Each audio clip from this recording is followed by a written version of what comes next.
아멘. 우리가 사도행전을 가리켜서 다른 말로 말하면 성령 행전이라고 그렇게 말합니다. 왜냐하면 이 사도행전의 시작은 오순절 다락방, 마가의 다락방에서 120명의 성도들이 모여서 예수님께서 말씀하신 대로 성령의 세례를 받을 것을 약속해 주셨습니다. 이 120명의 성도들이 여기 하나님의 말씀을 붙들고 열흘 동안 열심히 예루살렘을 떠나지 아니하고 마가의 다락방에서 기도를 하였습니다. 우리가 예수님이 돌아가시고 나서 승천하기까지 이 땅에서 40일 동안 계셨습니다. 그리고 승천하신 후에 이들이 열흘 동안 기도하고 나니 오순절이 되었습니다. 절기상으로는 오순절이 되어서 하나님이 열흘 동안 기도한 그 오순절 날에 사도행전 2장에 가면 성령이 임하셨다. 성령이 임하셨는데 바람처럼 불처럼 임하셨다. 그렇게 말씀하고 있습니다. 이 성령 강림 사건, 이 성령 강림 사건은 교회를 탄생하게 하신 놀라운 증거입니다. 그래서 교회가 끊임없이 세워진 것이죠.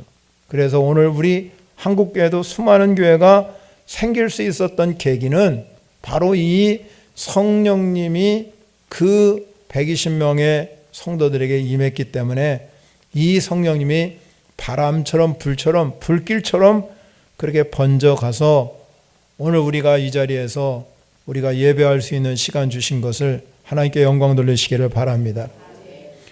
이 사도들이 이와 같이 성령을 체험하고 나서 제일 먼저 한 일이 뭐냐면 담대히 나가서 복음을 증거한 일입니다. 복음이 증거되었기 때문에 사도들과 그 외에 많은 이 성도들이 많은 핍박을 받았습니다. 베드로는 옥에 갇히는 일도 일어나게 되지요. 그래서 이 사도행전의 시작은 베드로 중심으로 시작을 합니다. 베드로가 많은 일을 행했기 때문에. 성령 충만 받은 이 베드로는 한 번 설교를 하고 그러면 5,000명이 들어오고 3,000명이 들어와서 이 예루살렘 교회가 한 번에 어마어마한 이 부흥의 역사가 일어나게 되었습니다. 뿐만 아니라 이 베드로는 예수님께서 하신 그 치유의 사역도 나타나기 시작해서 많은 병든 자를 고치게 됩니다. 사도행전 5장 15절에 가면 어떤 사람들은 심지어 병든 사람을 메고 거리에 나갑니다. 그리고 거리에 나가서 침대나 요에 누이고 베드로가 지나갈 때 혹은 그림자라도 누가 덮을까 바라고 그래가지고 예루살렘에 수많은 사람들이 이 베드로에게 몰려들어서 병든 사람, 더러운 귀신에 괴로움 받는 사람을 다 데리고 왔는데 놀라운 일은 성경의 사도행전 5장 15절에 가면 다 나음을 얻으리라 그랬습니다. 다 나음을 얻었다는 거잖아요. 그만큼 성령의 강력한 역사는 그 당시 예루살렘이라는 도시를 요동치게 하는 엄청난 은혜였습니다. 이와 같이 성령의 역사는 우리를 강력하게 이끌고 가는 힘이 있어요. 그래서 성령을 받아야 할 이유가 여기에 있는 것입니다. 저와 여러분들이 바람처럼 불처럼 성령님이 나에게 임하시기를 바랍니다, 여러분. 그래야 나를 이끌고 가는 것이 성령님입니다. 구약 성서에 보면 에스겔이라는 이 선지자가 있습니다. 그런데 이 에스겔 골짜기에 마른 뼈가 가득 차여 있었어요. 이 마른 뼈의 상징은 뭐냐면 전혀 신앙은 가지고 있었지만 전혀 아무것도 할 수 없는 그런 지경에 놓여 있는 우리들을 가리키는 거예요. 형식은 신앙을 가지고 있고 문의는 신앙을 가지고 있지만 앙상한 뼈만 남아있기 때문에 뭔가 아무것도 할 수 없다는 것입니다. 여러분, 형식만 신앙이고 문의만 신앙이면 무엇을 할 게 있습니까? 그래서 이 마른 뼈 같은 신앙을 가진 사람은 나는 못해, 나는 할 수 없어. 믿음 없는 고백만 계속 있게 되는 겁니다. 우리가 살아가면서 성령 받아야 할 이유가 뭐냐? 믿음의 고백이 여러분 가운데 일어나야 될 줄 믿으시기 바랍니다.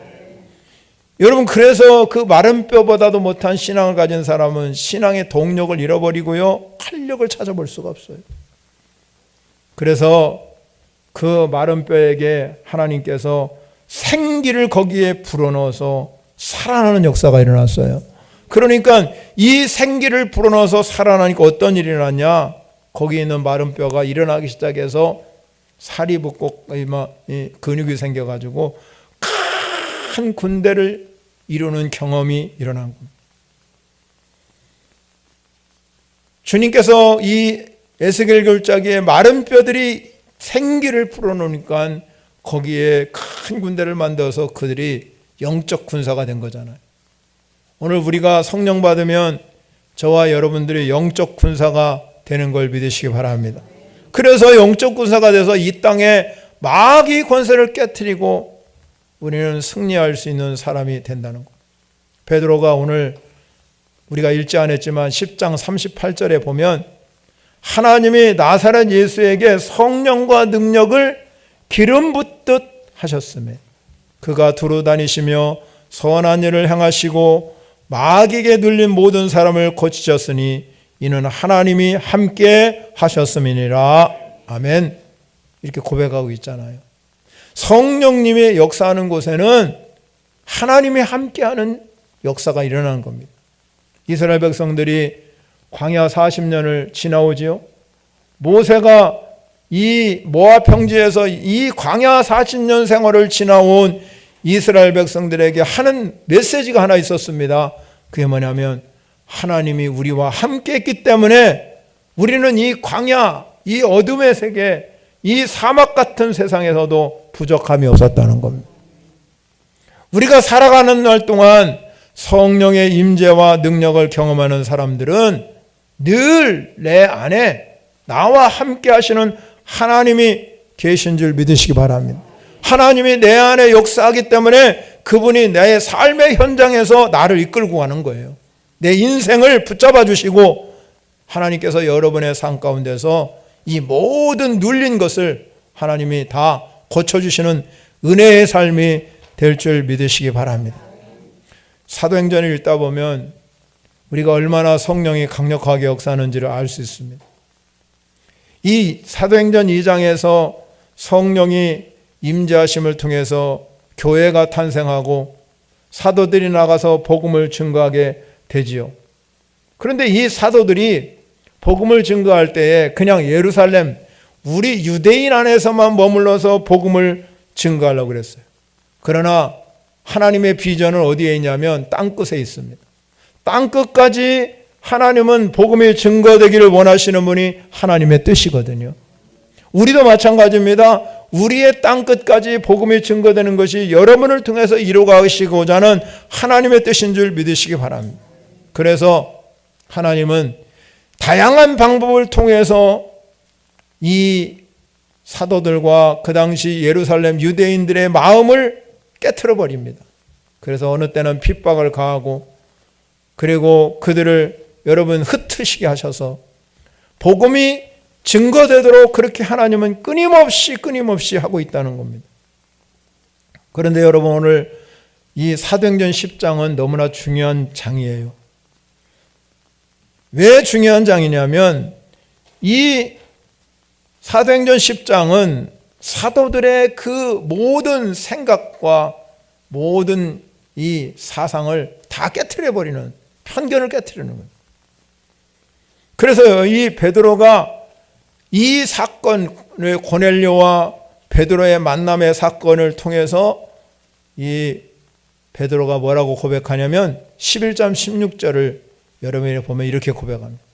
내가 주의 말씀에 요한은 물로 세례를 베풀었으나 너희는 성령으로 세례를 받으려 하신 것이 생각났노라 그랬습니다. 이 말씀은 예수님이 승천하실 때 사도들에게 하신 말씀입니다. 그런데 이 말씀을 들은 그 120명 무리가 성령 충만 받았는데 이 말씀이 고넬료 가정의 복음이 증거되면서 베드로가 깨달은 것이 뭐냐면, 복음은 유대인에게만 증거하는 것이 아니라 이방인에게도 증거되는 것이 복음이다. 이걸 깨달았다는 겁니다. 그래서 10장 34절과 35절에 보면 이렇게 기록하고 있어요. 베드로가 입을 열어 말하되 내가 참으로 하나님은 사람의 외모를 보지 아니하시고 각 나라 중 하나님을 경외하며 의를 행하는 사람은 다 받으시는 줄을 깨달았도다. 베드로가 깨달은 게 뭐냐? 이 복음이 유대인에게만 머무르는 게 아니라 모든 각 나라에 하나님을 경외하는 의를 행하는 사람들에게 다 이 말을 깨닫다. 성령님의 역사는 우리를 자꾸 깨닫게 하는 영을 주시고 생각나게 하신다 이 말입니다. 그래서 성령님을 받아요. 자꾸 우리가 말씀에 생각나게 하시고 내가 하나님의 말씀을 들을 때 깨닫는 영을 주십니다. 그렇다면 여러분, 어떻게 베드로는 이 이방 사람인 고넬료 집안에 구원을 베풀게 하시고 성령님을 받게 할 수 있었을까? 그것은 오직 하나님이 하셨기 때문에 그렇지요. 하나님이 일하셨기 때문에 가능한 겁니다. 그런데 하나님이 일하시려고 그러면 하나님 일하신다. 여러분, 날마다 우리가 하나님이 내 삶에 하나님이 일하십니다고 고백하지만 하나님의 일하심을 보게 하기 위해서는 조건이 있어요. 그것이 뭡니까? 우리 안에 성령님이 거하시는 처소를 만드셔야 됩니다. 여러분 안에 성령님의 거하시는 처소를 만들어서 성령님이 나와 함께 살아가야 한다 이 말입니다. 그래서 베드로는 성령님을 이 안에 모시고 살아가는 성령의 사람이었기 때문에 하나님이 성령님이 감동하셔서 환상을 보게 하시고 하나님의 음성을 듣게 하신 줄 믿으시기 바랍니다. 그러니까 베드로가 하나님의 베드로에게 환상을 보여주셔서 그걸 깨닫게 하신 거예요. 그러면 고넬료는 어떤 사람이냐? 고넬료 여러분이 사도행전 10장 1절과 2절에 가면 이 특별히 2절은 그는 경건해서 온 지방과 더불어 하나님을 경외하며 백성을 많이 구제하고 하나님께 항상 기도하더니라고. 그는 어떤 사람이냐면 저 이방 나라 이탈리아의 군대의 백부장이었어요. 그런데 이 군대 백부장인 이 고넬료는 열심히 하나님을 섬기고 많은 사람들에게 구제를 할 뿐만 아니라 항상 기도하는 사람이었기 때문에 하나님은 준비된 가정에 하나님께서 이 이방인에게도 성령이 보내지면 좋겠다 그래서 하나님께서 이 고넬료와 베드로를 만나게 하신 거예요. 이 만남의 복이 이 베드로를 만날 수 있는 하나님의 역사는 성령님만이 하실 수 있는 일이에요. 성령님이 그들의 마음을 고넬료 마음을 하나님이 역사하게 하시고 베드로의 마음을 역사하게 하셔서 성령님의 이끄심을 받아서 이 베드로와 고넬료가 만남을 통해서 유대인과 이방인이 하나 되는 은혜를 경험하는 놀라운 은혜의 역사가 일어난 겁니다. 우리도 마찬가지죠. 우리가 성령 충만한 사람은 늘 성령님이 하시려는 대로 행하는 성도 여러분이 되시기를 바랍니다. 그래서 이렇게 말합니다. 베드로는 고넬료를 만나라. 하나님 그렇게 명령하는데 사도행전 10장 28절과 29절에 보면 그렇게 말합니다. 이르되 유대인으로서 이방인과 교제하며 가까이 하는 것이 위법인 줄을 너희도 알거니와 하나님께서 내게 지시하사 아무도 속되다 하거나 깨끗하지 않다 하지 말라 하시기로 부름을 사용하지 아니하고 왔노라 묻노니 무슨 일로 나를 불렀느냐 이렇게 말씀하고 있습니다. 성령의 역사는 우리의 편견을 무너뜨리는 것. 성령의 역사는 오직 십자가와 복음만이 증거하는 기적이 일어난 줄 믿으시기 바랍니다. 그래서 베드로는 유대인이면서도 고넬료 이방인을 만날 수 있는 이 만남의 장이 마련되어 가지고 이 복음이 폭발적으로 증거하는 하나님의 은혜가 거기에 임한 줄 믿으시기 바랍니다. 오늘 성령 강림 주일인데요. 여러분들이 오늘 우리가 지금도 여러분이 성령의 은혜 안에 살고 있지만 우리가 자동차가 달려다 보면 항상 우리는 이 연료가 떨어졌는지 안 떨어졌는지 보잖아요. 연료가 떨어지면 달리면 소용이 없어요. 연료를 매일 우리는 채워야 되는 거예요.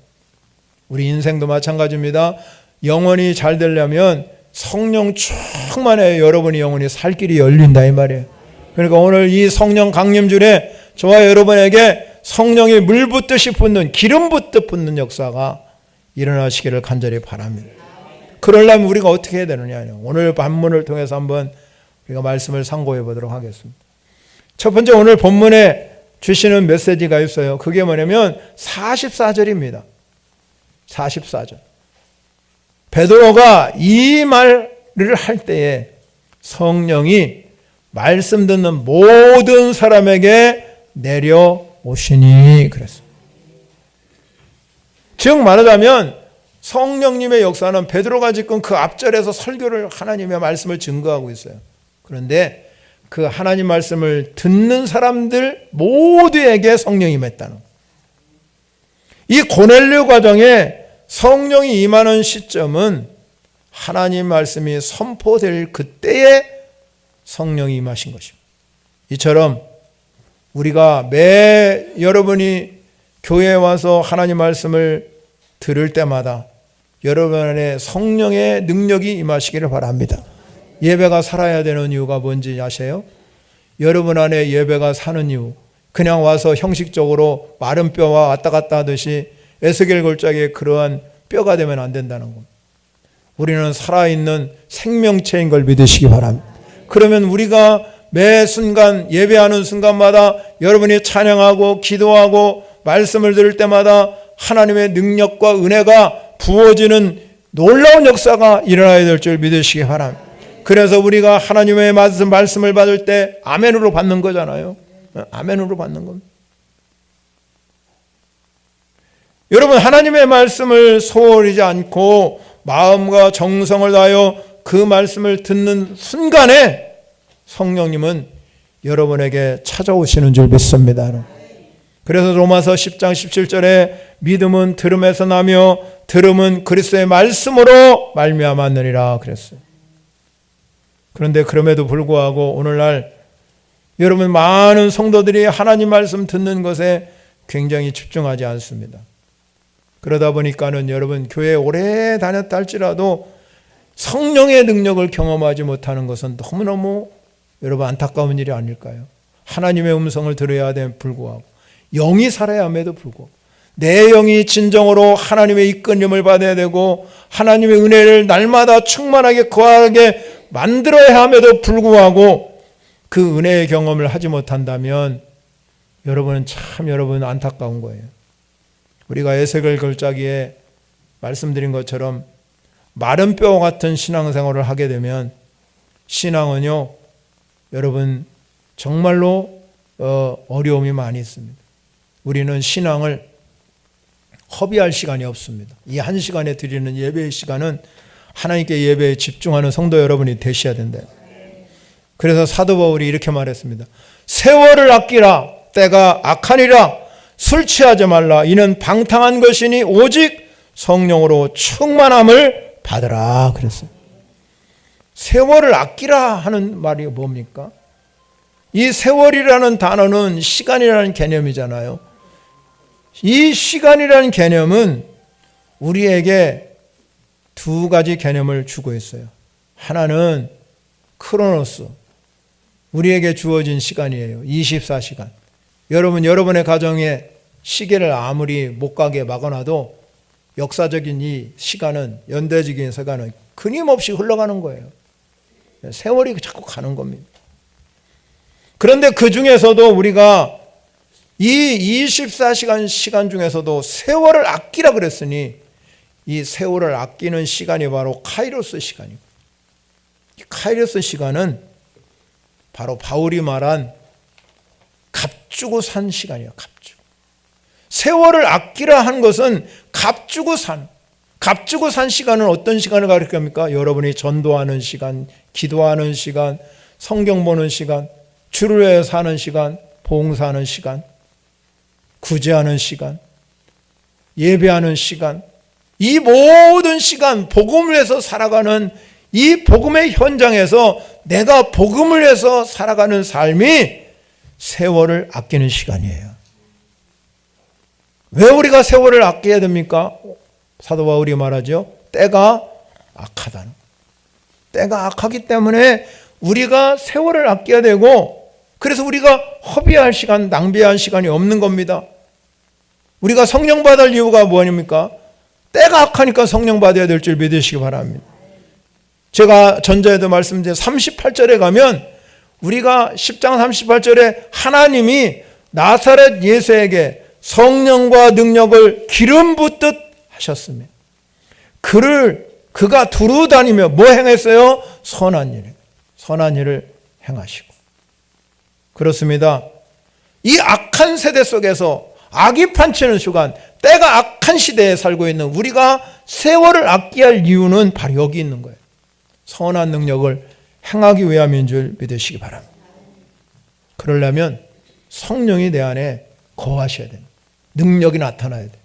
예수의 이름으로 여러분이 말할 때, 복음을 전할 때 하나님의 역사가 여러분을 통해서 일어나야 될 줄 믿으시기 바랍니다. 그러려면 우리는 여러분이 예배하는 시간에 하나님 말씀에 집중하셔야 됩니다. 그리고 성령이 바람처럼 불처럼 여러분에게 임하시기를 바랍니다. 하나님 말씀은 왜 능력이 있습니까? 하나님 말씀은 예수님이 말씀하는 것처럼 나는 생명의 떡이니 내게 오는 자는 결코 줄이지 아니할 터요 나를 믿는 자는 영원히 목마르지 아니하리라. 아멘. 이처럼 베드로가 하나님 말씀이 이 고넬료 가정에 선포되고 거기에 있는 모든 사람에게 선포될 때, 오늘 말씀대로 베드로가 이 말할 때 성령이 말씀 듣는 모든 사람, 어떤 한 사람이 아니고 모든 사람에게 내려오셨다는 것. 오늘 이 자리가 여러분들이 하나님 말씀을 들을 때 성령의 놀라운 능력이 임하는 자리가 되시기 바랍니다. 성령 받아야 우리의 인생이 바뀌는 것. 두 번째 중요한 것이 있어요. 오늘 본문을 통해서 우리에게 주시는 교훈이 뭐냐면 성령이 모든 것을 다 하나 되게 만드십니다. 45절과 46절에 가면 그렇게 말합니다. 베드로와 함께 온 할례 받은 신자들이 이방인들에게도 성령 부어주심으로 말미암아 놀라니 이는 방언을 말하며 하나님의 높임이 들림이로라. 그랬어요.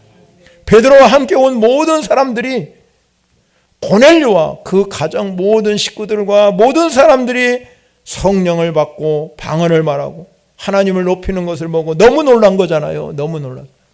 왜 놀랐습니까? 그들이 생각하는 하나님은 유대인의 하나님, 우리의 하나님, 우리 민족의 하나님이라고 생각해 왔는데 베드로가 말씀을 증거하는데 모든 이방인들에게 성령이 임하는 거 보고 깜짝 놀란 거잖아요. 고넬료 가정에 이 성령님이 오신 사건은 이방인과 유대인이 하나 되는 기적의 역사인 걸 믿으시기 바랍니다. 오순절에 임한 성령이 초대교회를 탄생하게 만들었다면 이 고넬료 사건은 이방인에게 다시 교회가 세워지게 하는 놀라운 일이에요. 여러분, 초대교회 성도들은 지금은 교회가 제도화되어 가지고 여러분 여러 직제가 있고 계급이 있고 여러분 이런 모든 여러분 교회 안에 형성된 게 너무나 많잖아요. 복잡해요. 오늘날 교회는. 그러나 여러분 그 당시의 교회는 오직 하나예요. 하나님의 중심으로 성령 중심으로 보였어요. 그러니까 여러분 지금 시대하고는 너무나 다르잖아요. 그래서 그 당시에 모든 성도들은 다 마음이 하나 되니까 사람들의 마음을 이해하게 되고, 그래서 한 마음 한 뜻 되니까 자기 것을 여기지 아니하고 자기 것 팔아서 남에게 주는 이 기적의 현장이 나타난 것은 왜 그렇습니까? 제도가 아니에요, 여러분.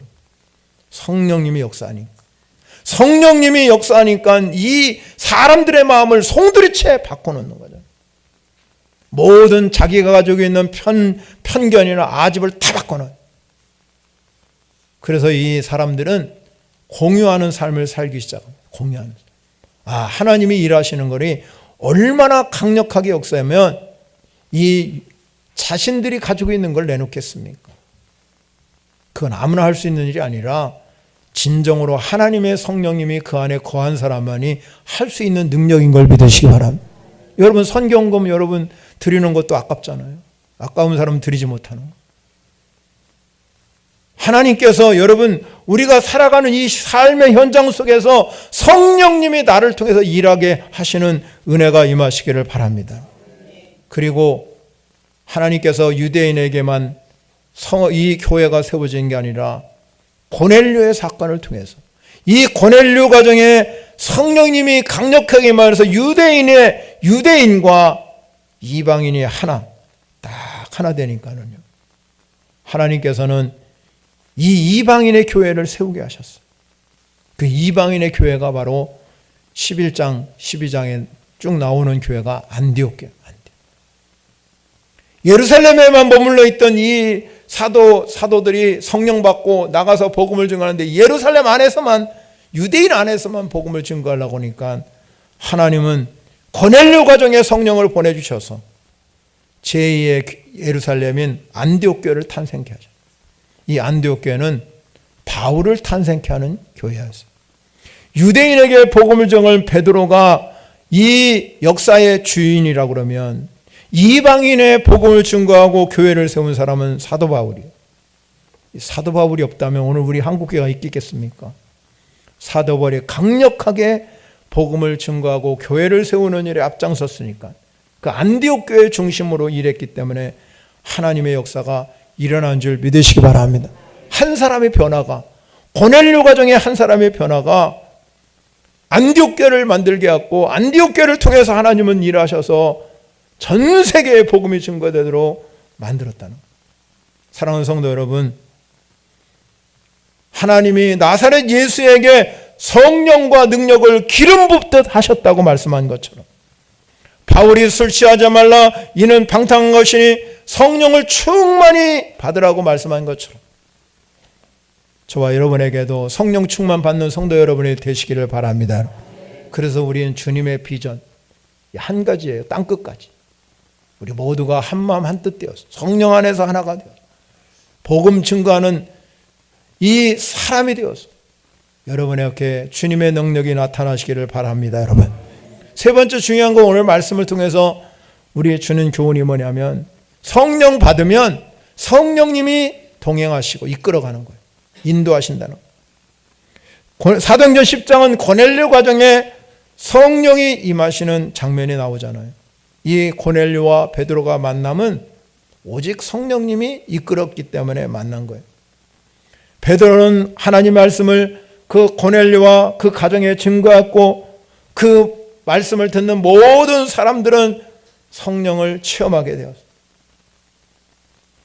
그래서 베드로나 고넬료는 이제부터는 성령의 사람으로 끊임없이 성령의 인도하심을 받고 성령의 이끄심대로 살아가는 거예요.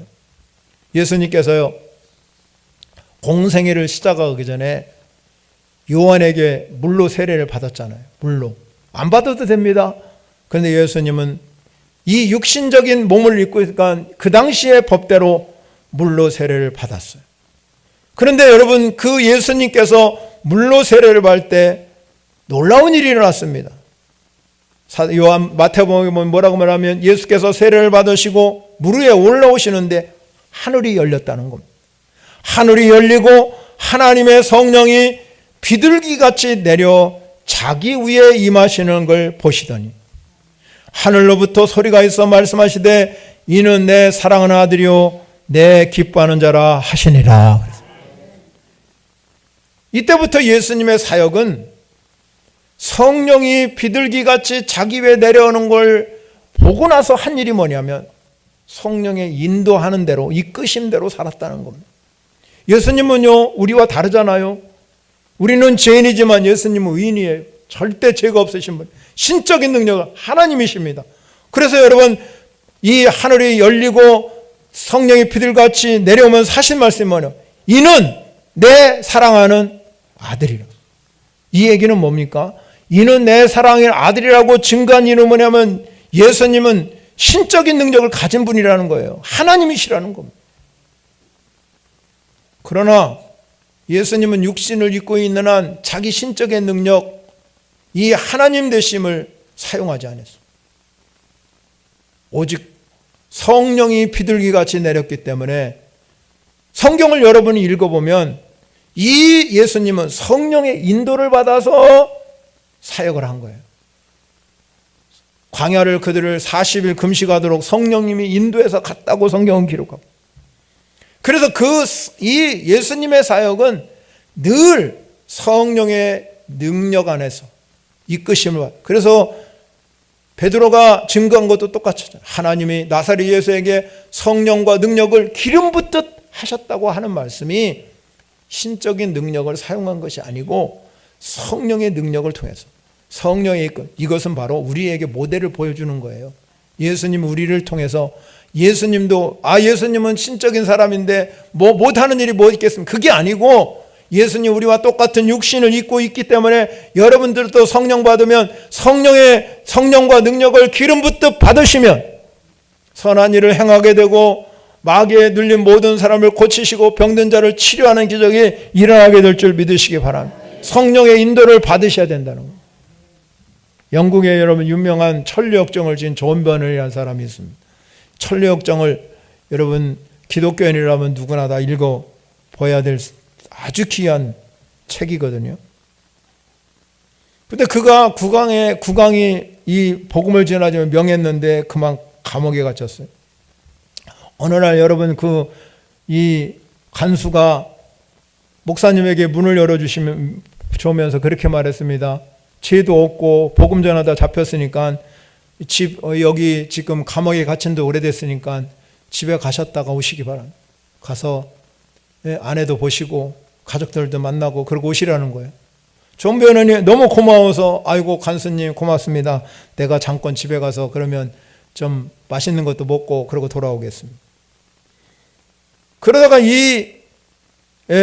존 버넌이 가다가 성령님이 그렇게 말씀했다는 거예요. 가는데 성령님 가지 말라는 거예요. 그래서 1시간 후에 돌아왔어요. 그러니까 이 간수에게 그렇게 말했습니다.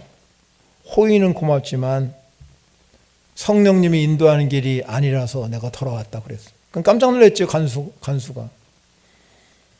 이 시간이 좀 지나가지고 국왕이 직접 감옥을 시찰하면서 존 버넌이 갇혀있는 걸 확인하고 들어갔대요. 그의 간수장은 다음과 같이 말했답니다. 이제 제가 목사님께서 가시라 오시라 하지 않을 테니 성령님이 인도하심을 따라 가고 싶으면 가시고 오시고 싶으면 오시기를 원합니다. 그래서 이 성령의 인도를 받았던 이 존 버넌과 간수는, 옥에 있는 간수는 이 국왕으로부터 죽음을 면했다는 거예요. 우리가 살다 보면요, 순간순간 이런 어려움을 순간순간 결정할 때가 많아요. 순간에 선택할 때가 많아요. 그럴 때 여러분 내 생각과 내 이 모든 것을 내려놓고 성령님을 의지하시기 바랍니다.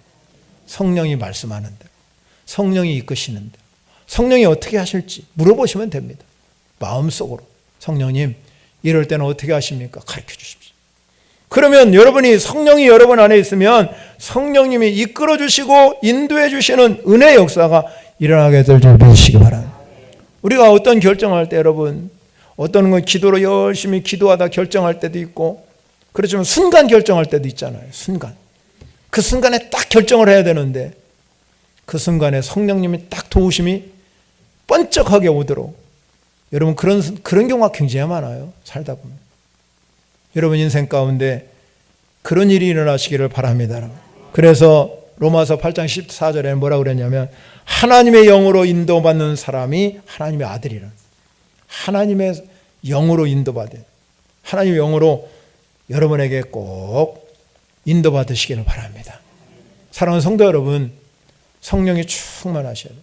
그래서 성령 충만하려면 성령님이 행하시는 이 능력이 여러분 가운데 나타나야 돼요. 그러면 우리가 다윗이 고백한 말씀을 깊이 간직하고 묵상하시고, 시편 51편에 가면 뭐라고 말씀하냐면, 오늘 이제 오후 시간에 제가 이 말씀 드리려고, 오후 시간에 이 성령 강림이, 우리 성령이 이끄심을 받아 다윗 고백한 것이, 하나님이여 내 속에 정한 마음을 창조하시고 내 안에 정직한 영을 새롭게 하소서.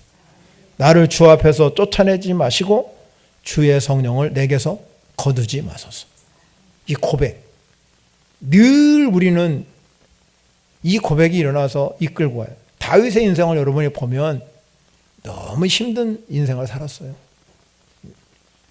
사울 때문에 너무너무 힘든 인생을 살았지만 하나님은 한 번도 다윗을 외면하지 않았어요.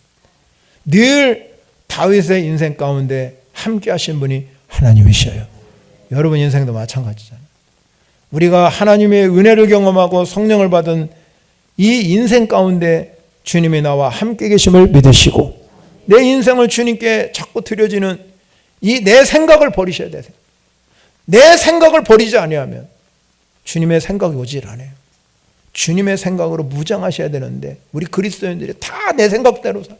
그게 하나님의 뜻이라고 생각하고 하나님 인도받았다고 생각, 아니에요. 절대. 내 생각을 버리지 않는 한, 예수 그리스도의 머리로 나를 지배하지 않는 한 성령의 이끄심을 받을 수 없다는 걸 여러분 아셔요. 그래서 다윗의 고백이 여러분의 고백이 되어서 이 성령의 인도를 받고 이 성령 강림에 성령 충만한 우리 모두가 되시기를 축원합니다. 찬양과 영광을 올려드리겠습니다. 말씀을 생각하면서 찬양합니다.